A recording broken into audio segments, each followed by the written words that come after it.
everybody. Thanks for tuning in to the Coaching Call podcast.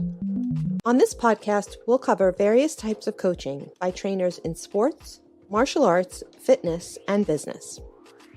We'll discuss each coach's methods to getting the most out of their respective athletes or clients and how they attempt to change the platform in which they coach. Join us on a fun adventure as we discuss unique coaching styles. Coaching is a universal part of how we get others to get something done. Join your host, Rafael, and his guests on this unique journey in coaching. Hi, I'm Sifu Rafael, and this is the Coaching Call podcast. If you enjoy this episode, please subscribe and leave a review. This episode was made possible by listeners like you. Bootsy, thank you so much for joining me on Coaching Call. How are you this morning, my friend? I'm doing very well. Thank you, Rafael. Thank you so much for having me. Absolutely. What a pleasure.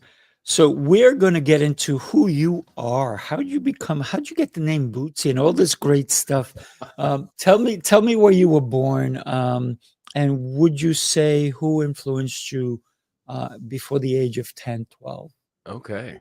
Yeah, I was born here in northeast Georgia, in a little college town called Athens, where I actually am currently now. It's not far from Atlanta. And my grandparents lived not too far down the road. They had a nursery, like a plant nursery. And it was their business. And I grew up running around eating tomatoes out of the garden out there and hanging out in Jefferson, Georgia. So it's kind of a country boy running around, going fishing. From the age of 10, I'd say probably my biggest influence was my grandfather. I called him Pawpaw. And he took me fishing and, taught me how to cuss and, all the fun things, All the good things, huh? Yeah, that's right. That's right. We played golf and baseball and all kinds of stuff growing up. And so this is where I'm from. This is my neck of the woods. And I love it here. It's you made me think of a very funny scenario. You're sitting there with your grandfather and he goes, if somebody says something to you, this is how you curse at them. And you use this word, right? That's the image I got when you were saying that. Was it that I'm sure he didn't do it that way, but you probably heard him curse. And then you're like, well, I might as well do it. It's very funny when you see a little kid cursing and they're like 2 or 3. And you're like, what did you just say, right? It really is. Yeah. And he didn't directly teach me, but he taught me by like slicing golf balls into the woods, you know what I mean? And then I would learn and he would say, 2 or 3 in a row. And I was like, you can do that? I was like, wait till my friends get a load of this, Oh my goodness. Yeah. I think that would be a really cool skit. Just kind of funny to have an older gentleman with a little kid and teaching him this is how you curse, right? That would be very funny. So you were not born with the name Bootsy, right? No, that's true. Tell us. We're going to get into it. So you were born with the name Owen, right? And it's a great name, but you realized when you got into what you do for a living, and we're going to get into that as well, that you wanted to stand out, right? At what age did you give yourself that name, or did someone else give it to you? So I got this name, Bootsy Greenwood, which is kind of like my stage name or moniker online, digital avatar, whatever. I'm on Instagram and all the platforms with this particular name because it's my stripper name, if you must know. There you go. If people aren't familiar, the way that you derive it is you take the first pet you ever had in the street you grew up on.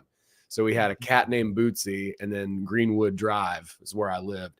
So I was in a pickle because I was trying to put myself out there, do a podcast and do these types of things and then start sort of a personal brand. And my name is Owen Hunt. And if anybody out there is familiar with the show Grey's Anatomy, there is like the main character, his name is, and he's not a good character either. He's a bad guy, It's like, so it's double. But his name's Owen Hunt, the character, the fictional character. So not the actor who plays him, but the actual character. So if you Google my name, then he comes up in spades. And there's also a lot of other Owen Hunt's out there. That's a relatively common name. So if you Facebook it, you'll see a lot. So I had to find some way to stand out, and so I just went with this name. And I don't think there's anybody else who goes by Bootsy Greenwood. So. Right. That's first I heard of it. You did mention something that kind of caught my attention, and I know it caught other people's attention too. You said it's my stripper name. Let's get into that. Oh yeah, I'm retired. No, nice. That's how. It's just kind of a thing. It was like a cultural thing at a certain time where people were like, "What's your stripper name?" It's it's like you can create band names right based off of these fun little kind of games, and so the same is sort of true with the stripper name there. So yeah, looking for late night entertainment. I'm gonna have to refer people elsewhere, but I do comedy, but I won't be dancing. I hear you. Considering you said you do comedy, and I know I can already tell you're very funny, because even just the name you came up with, which is pretty brilliant. When did you realize that you were even funny? That's a good question. I realized at a pretty young age, and I've always been someone who was not really interested in following the rules, so to speak. So adults would tell me when I was a kid, "Oh, you're so funny. You should do stand-up or whatever." And I loved Saturday Night Live growing up, and sketch comedy and stand-up comedy. My mom let me watch Richard Pryor and Eddie Murphy when I was even very young, so I had all these influences. But I never tried it, because as soon as people were like, you should do it, I was like, nah, if you think I should, then I'm not going to do it. I'll do something else. But eventually, about 5 or 6 years ago, it just kind of finally caught up with me and bit me. And I was like, all right, I gotta do this. I gotta try this out. And so I went and did an open mic, and I did okay. And then I started more consistently doing shows, and and it's been quite a journey, doing that. And that's something that I really enjoy, and I really like. I like producing shows. I produce a lot of shows and a festival here in our local town. So yeah, it's been a really great way to open up a lot of avenues, business wise and creatively. So it's really fun. What was that first night like when you went to open mic? I've been to an open mic. I was a bystander, if you will. I was trying to laugh at the not so funny comedians trying to be funny. And it was interesting because I was sitting with all the comics, because one of my friends was trying out. He stunk so bad, but there were some guys there that were really, really funny. And to sit with the comics, they were so supportive of each other. Even when somebody told a really bad joke, it was the only table laughing. And you can tell it was like they really wanted to support this person. So what was your first experience like? Mine was definitely supportive. It was a really warm environment. There was a lot of people there. I had a lot of friends there too who came to see me. I wore a suit. Really? That's kind of a joke. And I think one of my first jokes was like something about like dressing up for a funeral, because you never know, kind of a thing. It's like I had never tried comedy before. So my first, I'd say 2 or 3 minutes, I kind of remembered everything. And I was fortunate that I wasn't able to get on when I wanted to, because I didn't have anything prepared. So it gave me a whole month to prepare. And then I prepared something, and I remembered like 3/4 of it, 2/3 of it. And then I kind of got lost. But I really did enjoy it. And like I said, it went okay. Actually, the next shows that I did went much, much worse. Really? But it was a very supportive environment and a lot of fun, and something that, we were doing some sketch comedy, and I had done improv before and stuff like that. So I had a little bit of a background, and then I have a background in production. So I was creating prank shows and things like that for quite a few years before I actually started to get out on the other side and started doing comedy. So I'd been a producer for a little while, so I knew a little bit about it. But it was really fun. I really enjoyed it. And then I couldn't stop. So I started really creating a little bit more of a scene and an infrastructure with some of the comedians here. And we have a very supportive community that I'm very proud to be a part of. Oh, nice. Was it scary? Yeah.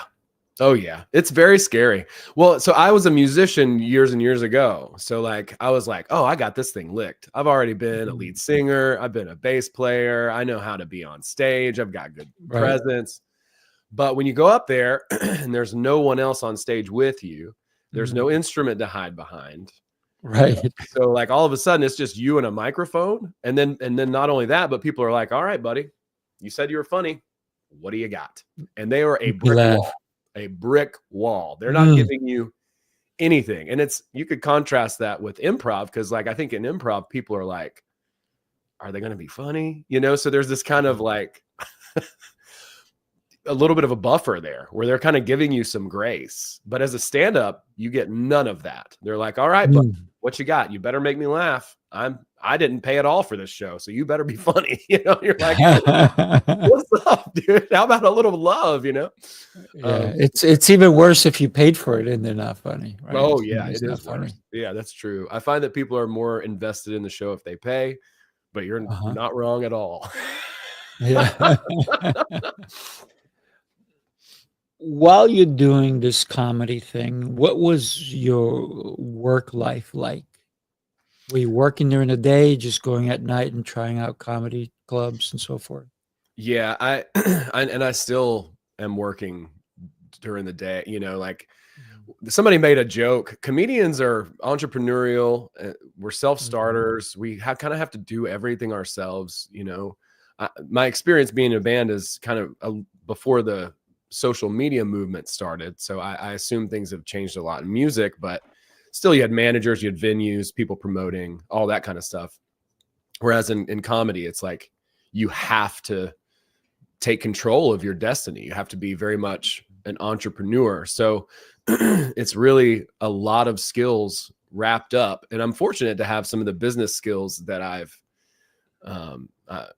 cultivated over the past few years, because that's helped me to make relationships with venues, promote shows, you know, do all the infrastructure kind of stuff, make good friends with some of the other comedians and network and do some of those types of things. Because without those skills, it's pretty hard. So yeah, it's something that you kind of have to have a little bit of, you have to push, you have to just have that ability to move and go. Nobody's going to just hand you opportunities. You have to go and kind of make them yourself. So the comedians, they created their own day jobs. I say all that to say they created podcasts so they would have a day job and then still work at night. And then I've had several jobs as I've been pursuing this. When I first started, I was doing an Airbnb business that I had started in 2017. And then, so I was doing that by day and then doing comedy at night. And then I was coaching by day. And then I started a cleaning business. And I was doing that by day. And now I'm coaching again. And so I'm always doing something during the day. And I try and write a bit every day for comedy, but my day is generally filled up with other affairs as well. And I like it that way. It's good. It's good for me. So a comedian really, like you said, entrepreneur, they have to wear so many hats. They have to market. They have to try to get people in the seats, right? They have to promote themselves. So now you have all the social media aspects of it, which are probably very helpful because you have YouTube, you have Instagram, TikTok, all these different things. How do you come across as someone that somebody goes, I need them at my next event? How do you manage that? How do you come across as being funny in a YouTube short or something like that? Or are you taking different clips just to put them out there? Yeah, I think a lot of people are taking just shorter clips of their sets and then putting those out there. That seems to be like a really viable way to do it. Mhm. And, it's interesting too, because like a lot of people are kind of, I don't know, there's like a whole movement where everyone's kind of starting to do the same thing. And so in short, we want to set ourselves apart however that's possible. And so in the world of digital marketing and so much information coming so fast, there's a lot of different sort of angles to approach it. And, for me, it's something that I'm kind of building over time. It's not really something that I'm putting a lot of material out there because I don't want somebody to come see me and then they're like, I already saw this online, Right. Yeah. So there's like this balance because you want to put stuff out, obviously, but you also don't want to give everything away online. And then someone comes to your show and they're like, I heard all his jokes already, Mm. So, when you're building an act, it takes some time. I mean, before the 90s, people were really not, people would have like one act for their whole Mm. life. And it Really? would not, yeah. And so Jerry Seinfeld was one of the first in the 90s to retire his act. And then when they did the special, they had all these other comedians there as if it were a funeral, and he's putting his bits in a coffin. He's like, this is it. I didn't see that. That must have been funny. Yeah, he's like, I'm not doing any of these jokes anymore. And then there's a documentary called Comedian that came out, I think right around the first of 2000s, like early 2000, 2001, about Jerry Seinfeld building his next hour. So he would go into these clubs and try new jokes. Some of them would work, some of them wouldn't.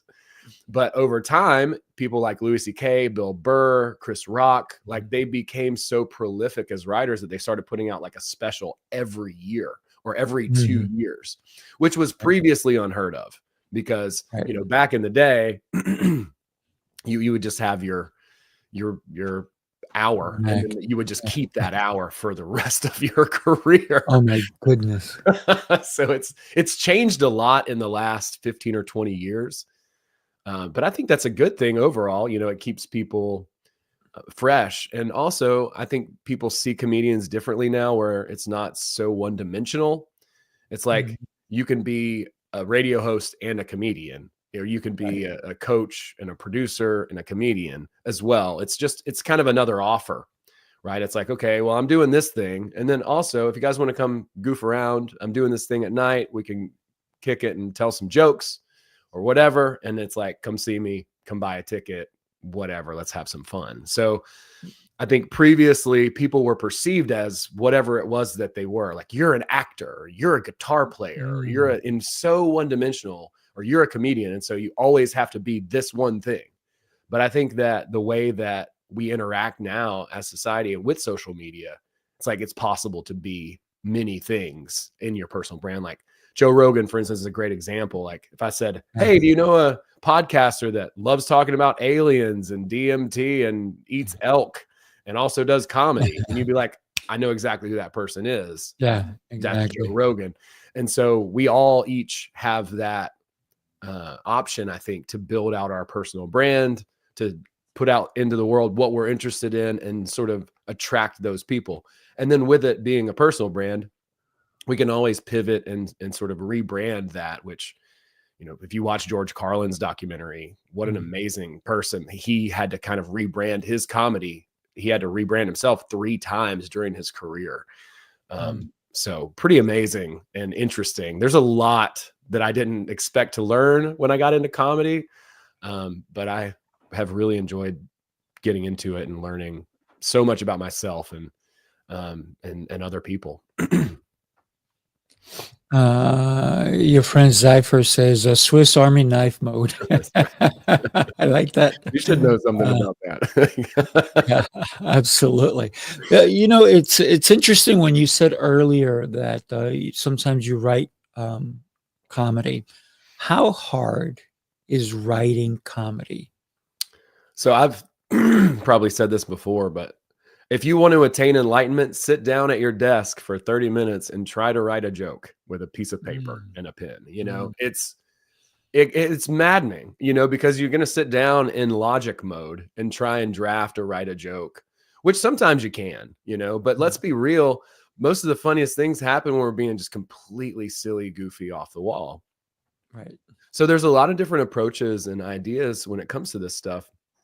One being to write with other people, which I think is invaluable. You know, a lot of these shows, they have a writer's room where people are bouncing ideas off each other, and that's very effective.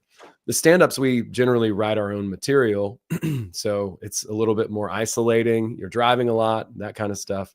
But just as things come, you just write it down. You start to work it out. You start to think about other angles and ways that you can present that idea if you think it's funny, and then you try it out a bunch of times and start to figure out what your process is. The Monty Python gang, they would lock themselves in a room for like 2 or 3 hours and then just go into complete silly mode and then come out and be like, what worked and what didn't, and then go into logic mode from there to kind of trim the fat. And so that seems to be a really good way to generate ideas and material and be playful and have fun.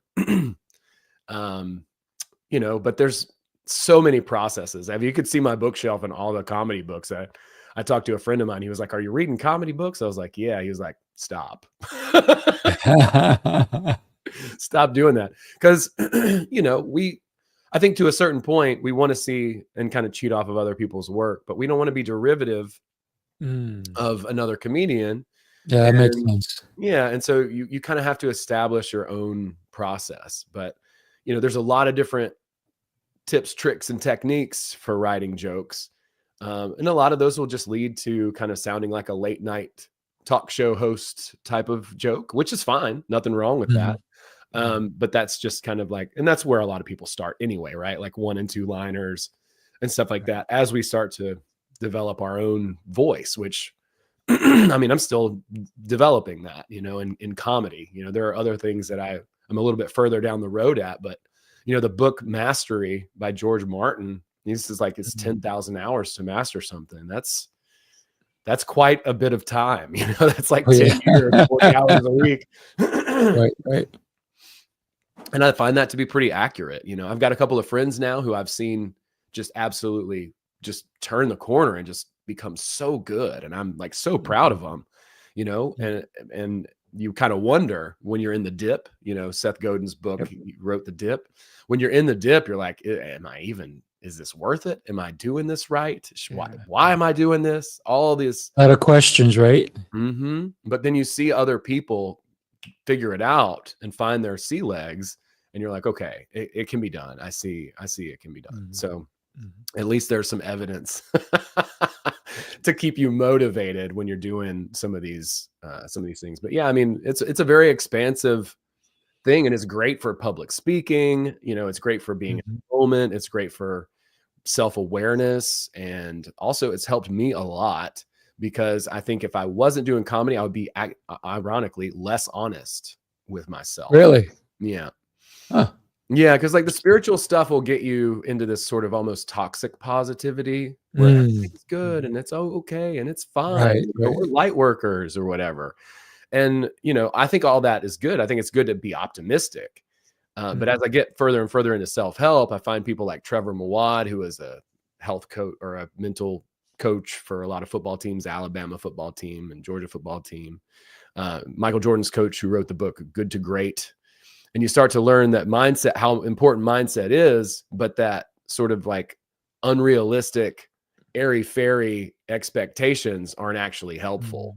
The pessimists do worse, and then the optimists do a little bit better. But there's a better mentality to come from that is a little bit more neutral. So thinking a little bit more neutral and then, you know, embracing wins, as opposed to just expecting everything to roll out easily and be, you know, that's a huge mistake, right? Yeah, it is. Yeah, the learning curve is very real. So how, because humans are so freaking funny. They're so funny. I love watching people. I'm a people watcher. I'm sure as a comedian, you are always, wherever you go, you're like, I'm going to watch these guys because they're like hysterical, right? Especially sometimes a couple or just friends or so forth, the silliest things that people do, right? how have you used that to write some of your comedy? Yeah, I've always been pretty observant. So, that has certainly lended itself into the writing. And I try to write about myself and my own perspective as well, so that people can understand why I view what I see the way that I do, and that makes sense. Right. So it winds up being kind of like a little bit of a loop there. And then so that way hopefully it lands with them. They're like, oh, okay, he's this guy. So of course he sees it that way, and so like I'm illustrating this thing that we all see, but through my sort of POV or filter. And then ideally people are going to, connect with that if they're the right people. And that's another thing too, it's like, as comedians, what kind of comedian are you? What is your audience? What's your target market? All this kind of stuff. We're very fortunate here to have people who have come through and helped us and done workshops and stuff, and like teach us a little bit more about marketing and business and that kind of stuff. Like my friend Karen Morgan, who's a really well-known comedian, and she's on tour right now, but she's helping with the festival. And she came and did a workshop for us and essentially said, listen, guys, you're not competing with each other.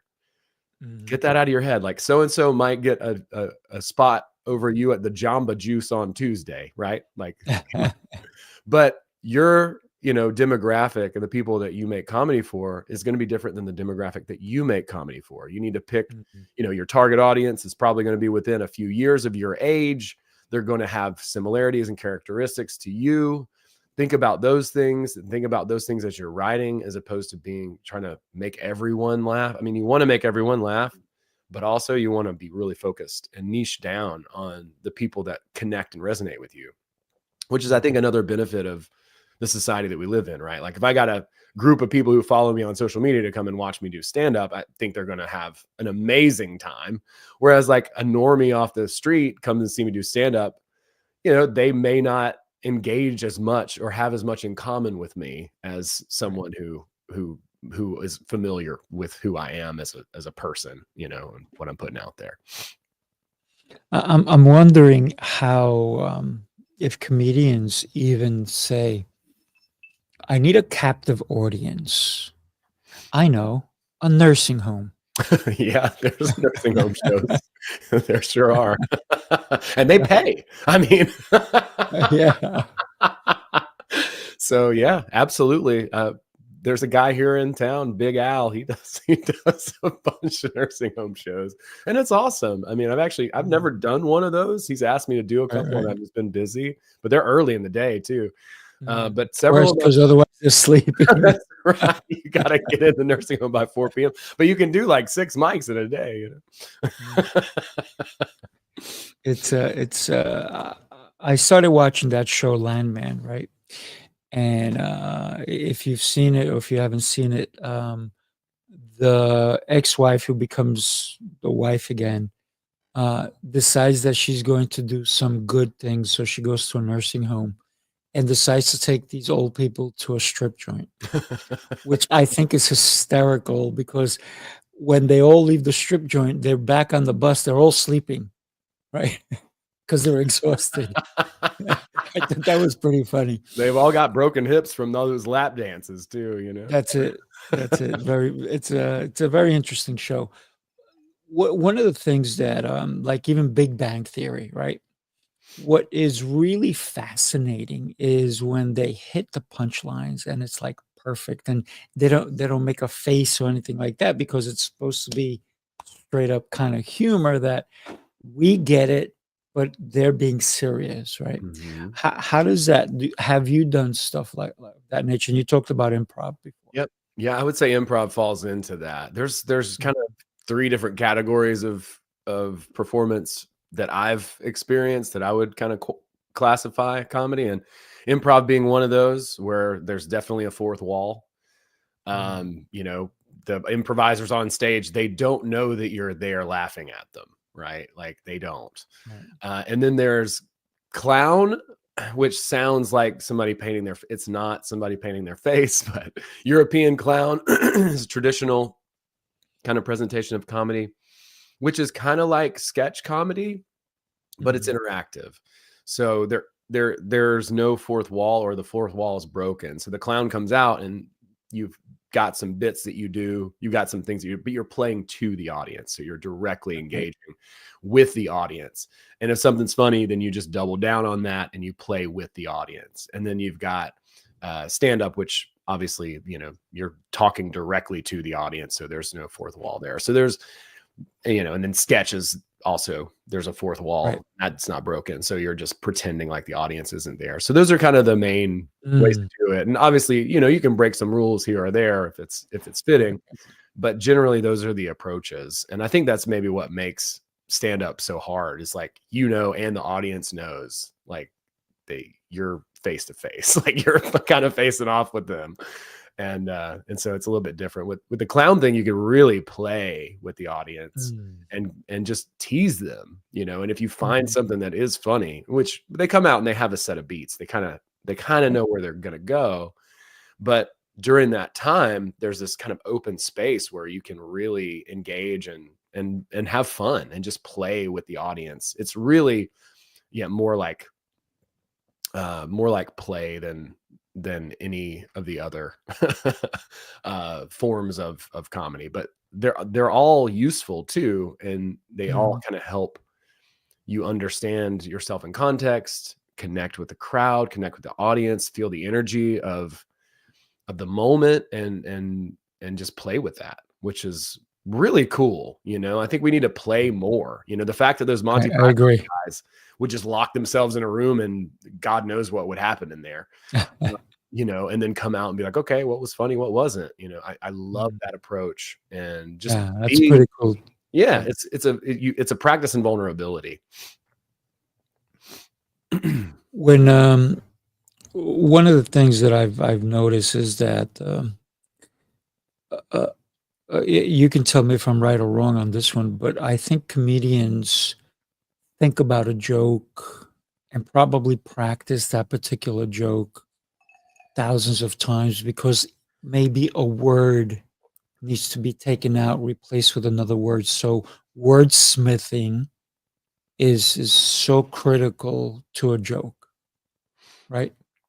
It definitely can be. And it really depends on you and your style of humor. Like there are those precision surgeon comedians who just like every single word matters. And then you've got, people who kind of rely more on the attitude of the joke. And so they may present it differently with different words over the course of a couple of nights if you saw them again, but it would be the same idea kind of coming through the joke. So, someone like Louis C.K., very specific, it's like this word, every word is in perfect place. And it's, right. They say cutting syllables are a lot of what we do, right? Like you simplify an idea and bring it down. If you can get like a 2-word joke, that is like, so good.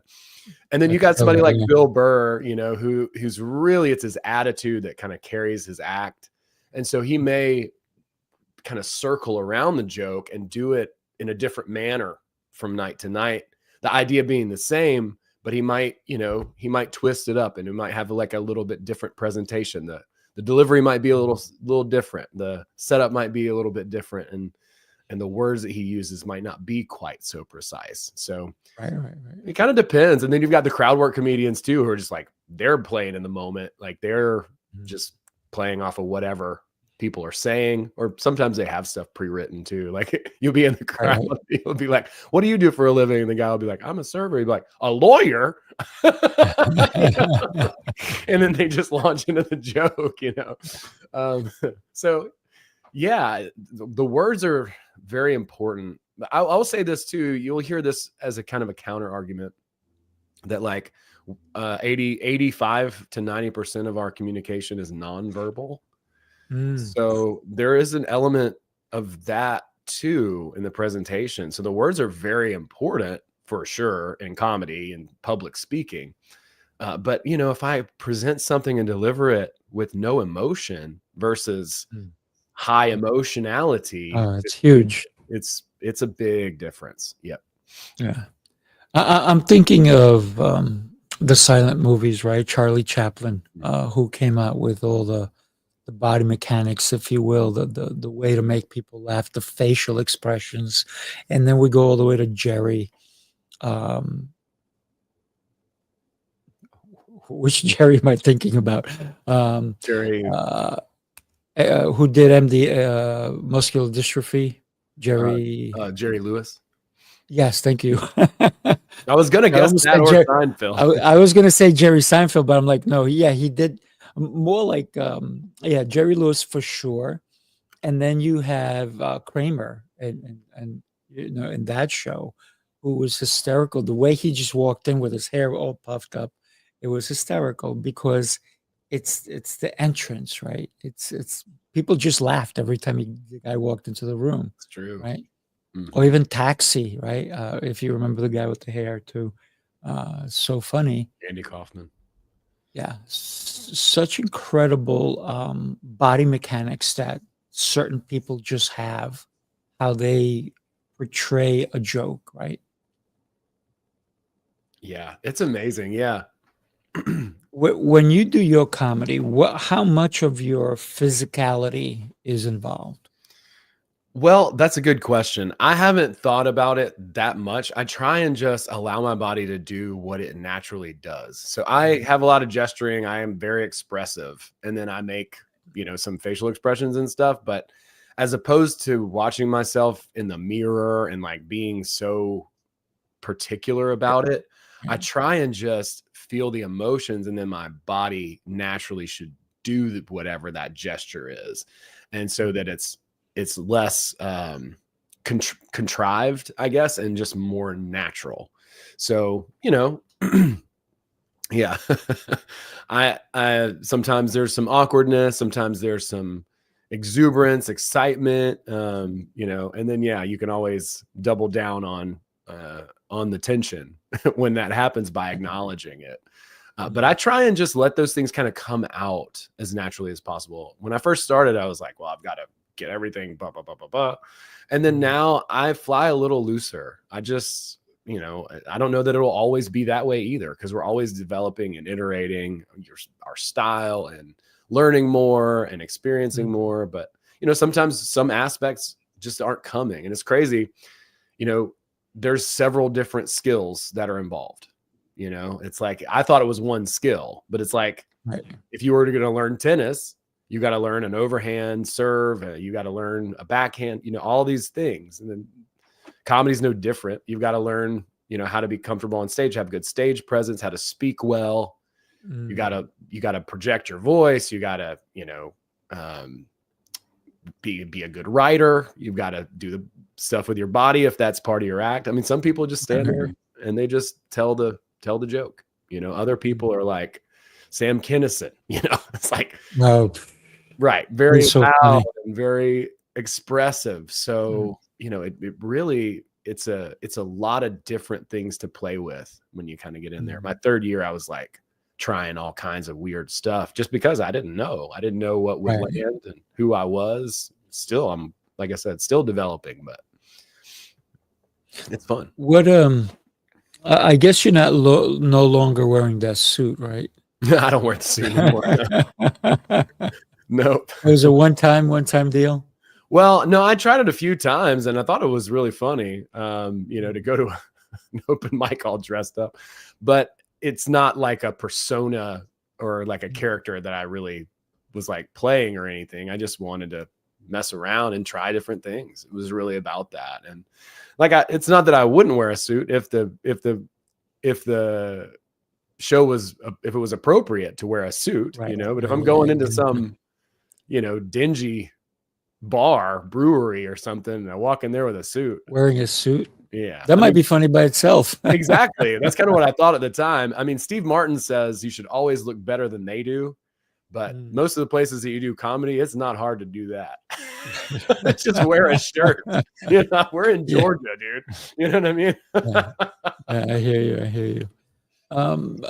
You talked about a lot of great comedians.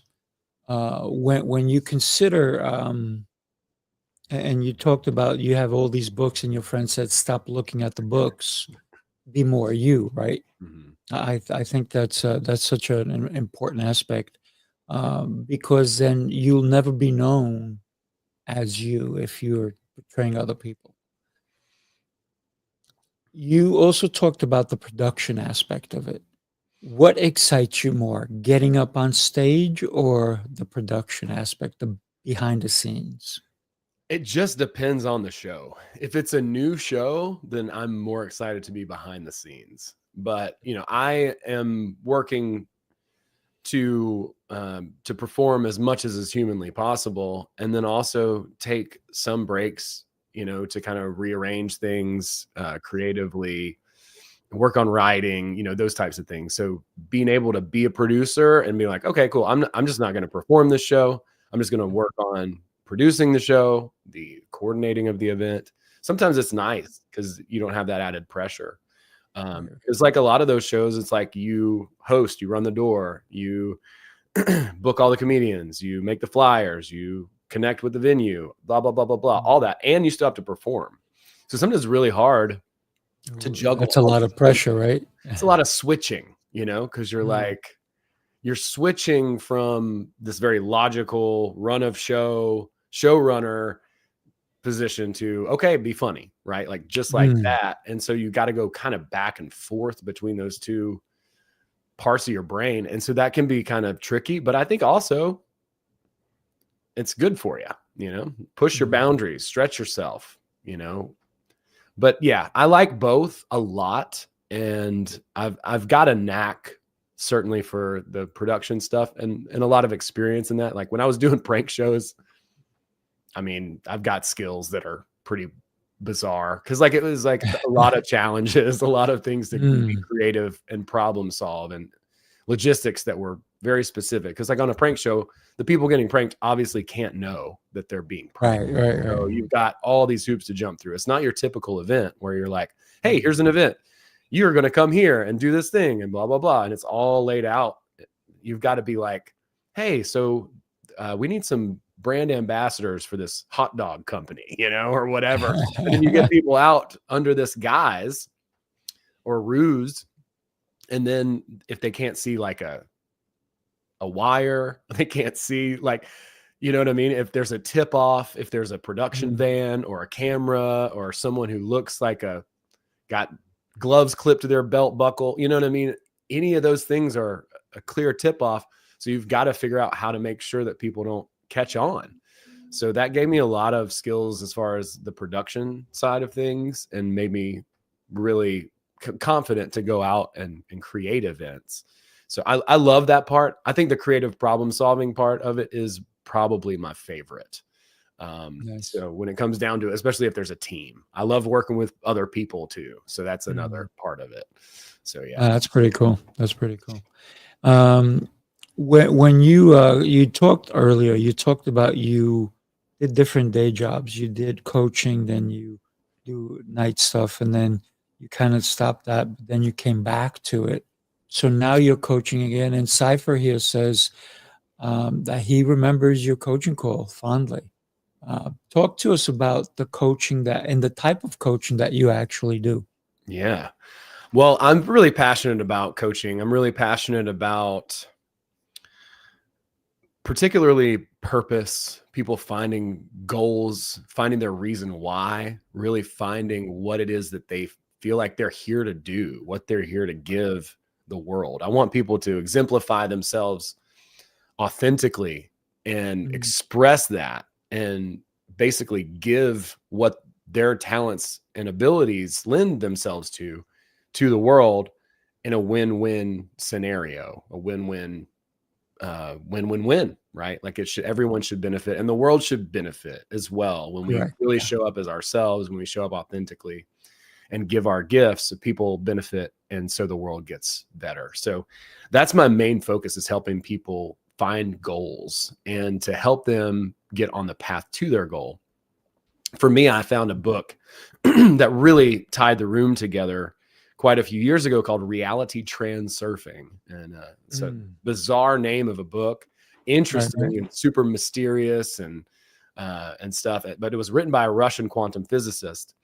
named Vadim Zealand. And so I got into that book in 2016, and it completely changed the way that I viewed the world. Previously, Really? that book, yeah, I read a lot of spiritual books, and they say a lot of the same things, but the way that this author presented it, it was just it was a perspective shifting experience for me. And I really needed it at the time. So I generally use that as it's a good one. I generally use that as my sort of map as far as the techniques that he presents in that book, because it talks a lot about manifestation and sort of new agey principles, but in a much more practical and scientific way, because he was a quantum physicist. So I'm not a quantum physicist. Let me just say that first off the bat. Me neither. But I found a lot of what he talked about in that book and a lot of the examples and metaphors that he used to be so helpful, in the mechanics of the manifestation sort of process versus new thought and kind of law of attraction stuff that I'd heard before. He talked a lot about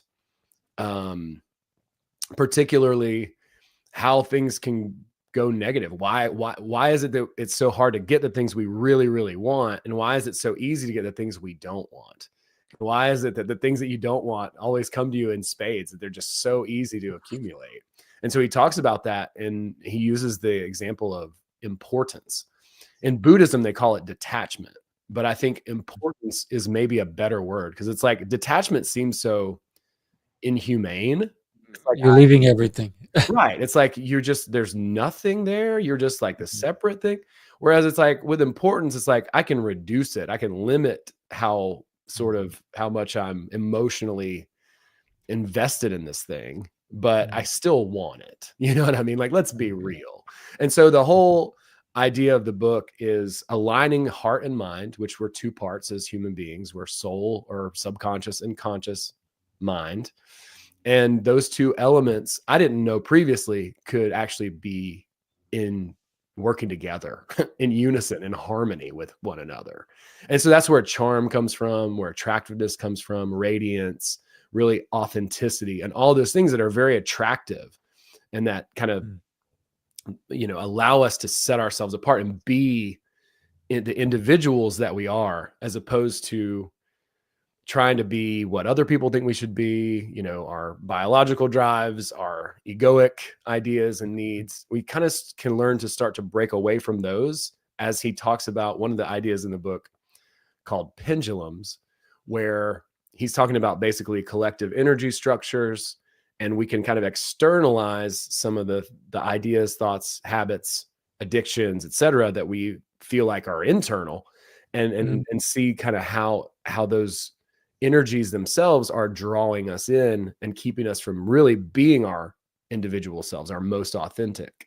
So a simple example might be something like a sports team. You get so obsessed with the sports team that you really lose your own identity. I've seen grown men throw chicken bones at other people because they were wearing a different color shirt than the other guy, And so you realize that we kind of connect to these energetic things, and then we basically start to act on their behalf. We become an adherent to the pendulum, is what he calls it. And then we kind of lose our own identity. And so the point of the book is to really be who you are, to allow yourself to be exactly who you are, embody that, and allow everyone else to be exactly as they are. And then as we kind of dig down and find our gifts, find our goal, then we put those into action, leverage those. And then all of a sudden we're in this more natural state of giving our gifts and doing the things that feel good for us, that we're good at, that we enjoy, and that the world needs. So a little bit of ikigai in there too, where it's like what you're good at, what you love, what the world needs, and what you can be paid for. There's a little bit of that in there. But that's kind of how he explains the model. And it made so much sense to me because I didn't realize. I thought you either had to be a broke one or the other. Yeah. Or you had to be like a very analytical pencil pusher type. And I was like, well, I guess I'm just doomed for all eternity to just be a broke. So it helped me to align my own elements, and then that's really what I am trying to impart and coach and help other people discover for themselves. And nobody can do it for you. You have to do it for yourself. They're the ones who do it. But I love being able to be in a position to help them draw that out and find their conclusions. I love it. I love it. You made me think earlier when you talked about somebody in a sports team that they lose themselves, fanatics, right? It's funny because the other day I was watching the game with my fiance, the Bills, and she's like, I haven't seen anybody without their shirt off, because usually it could be blizzard weather and somebody out there doesn't have a shirt on, because they devoted themselves to this team, so their health no longer matters, even though it's freezing out. And yeah, you're not going to get sick for 5 minutes outside without a shirt, but you stay long enough, you're going to freeze, right? So she said, "Look at that! In today's game, we didn't see any fanatics." I'm like, "Yeah, that's interesting." Everybody people paint their faces. So there is all different kinds of levels that people can get into when it comes to not living their own life, because they're trying to say, I stand with this person or this team or this idea, this concept. What's next for you, besides comedy, the production aspect of it? Where do you see yourself 5-10 years from now?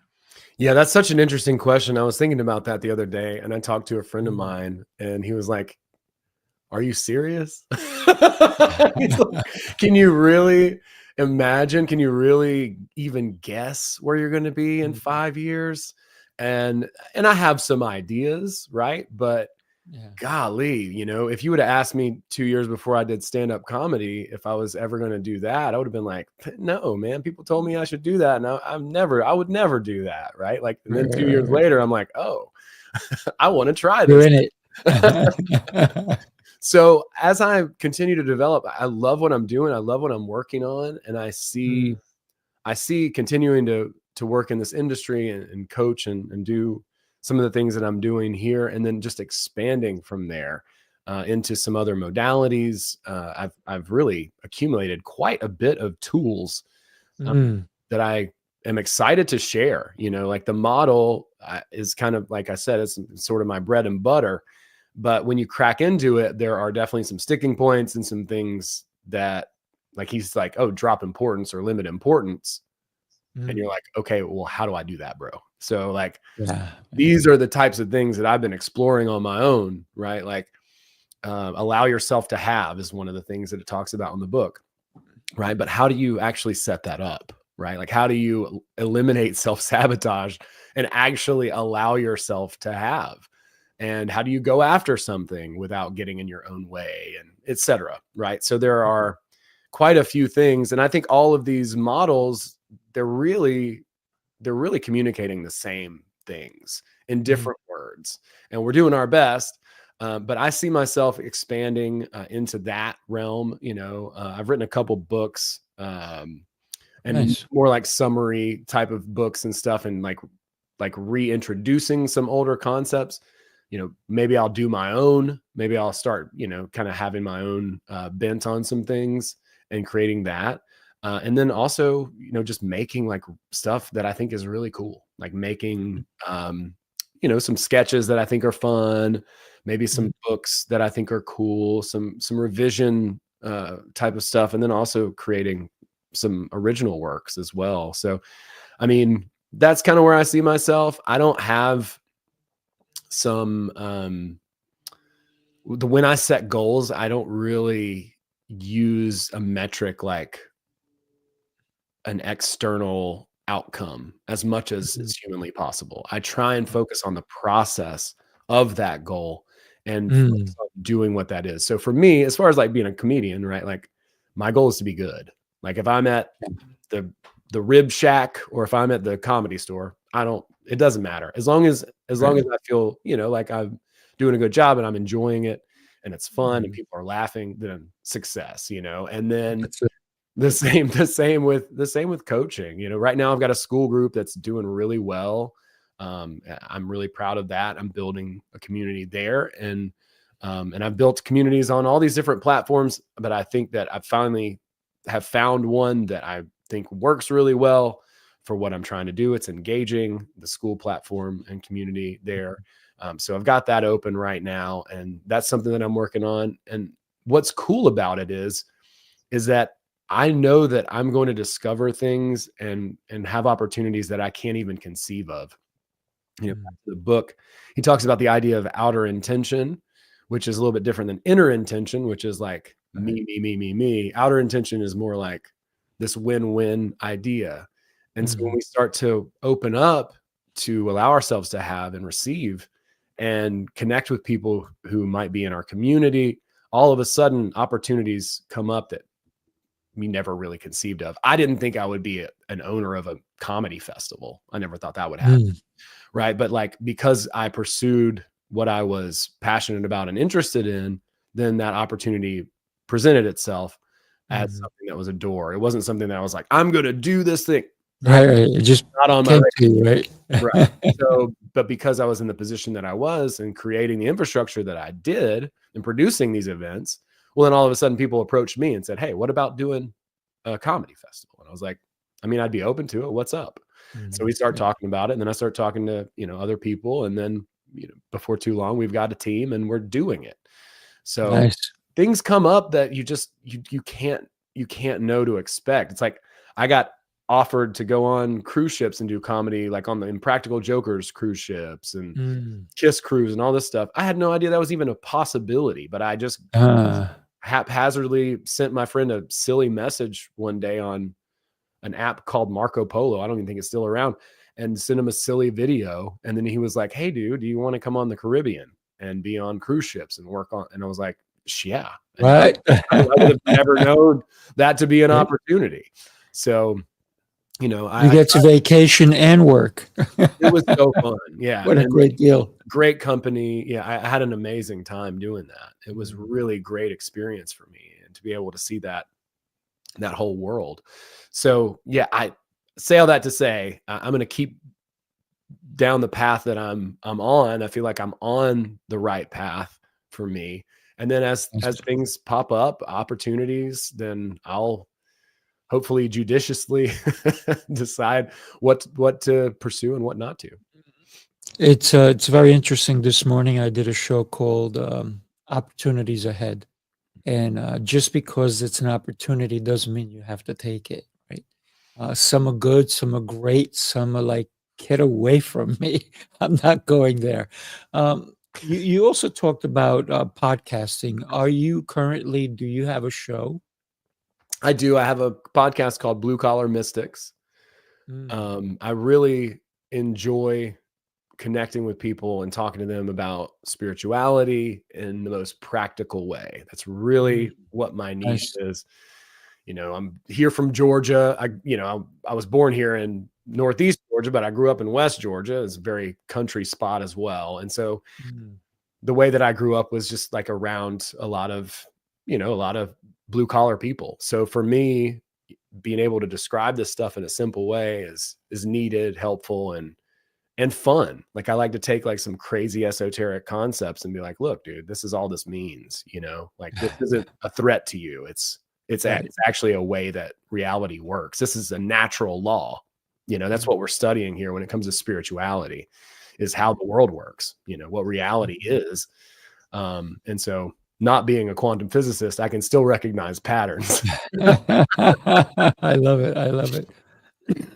Bootsy, thank you so much for coming and sharing your concepts, your ideas, your comedy with us. And I'm blessed that you took the time today to do so. I'm going to give you 30, 45 seconds. Tell us how people can reach you. I'm going to have your website going across, and what can they expect? That's awesome. No, thank you so much, Rafael, for having me. It's an absolute pleasure and a really fun chat. Thank you.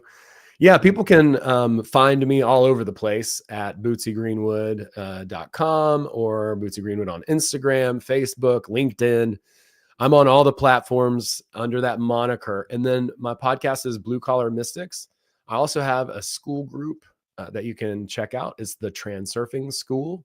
So if you go to school and you check that out, or if you can find it on my website as well, it's there. And right now, at least until the end of the month, it is free to be admitted into that community. And you can kind of start to check out some tools and resources and see, what resonates with you. And if it's something that you're interested in pursuing, then I am leading a book club at the end of the month as well, Nice. where we're kind of going to go through the book and break everything down. And that's going to be a lot of fun. So I'm really looking forward to that. So just building community. You find me, Bootsy Greenwood, happy to be of service. Shoot me a message or DM me on one of the platforms. I'm pretty active on Instagram and YouTube. I'm making at least weekly videos there. So you can also find the podcast there. So thank you so much. Oh, man, what a pleasure. Thank you. Pleasure. Have yourself an exceptional day. Everybody, do me a favor. Share this episode with your friends, family, because not only did we learn so much from Bootsy, Owen, who really has pursued something that kind of like he was not wanting to do it. But once he gave in, he's helping people just with a smile, a laugh. I think it's a huge endeavor that you've taken on. So thank you for doing so. It's my pleasure. Thank you so much. I really appreciate the opportunity to connect. Yes, absolutely. Everybody have yourself an exceptional day, and we'll see you next time. Take care. If it ends, we'll try to end the stream.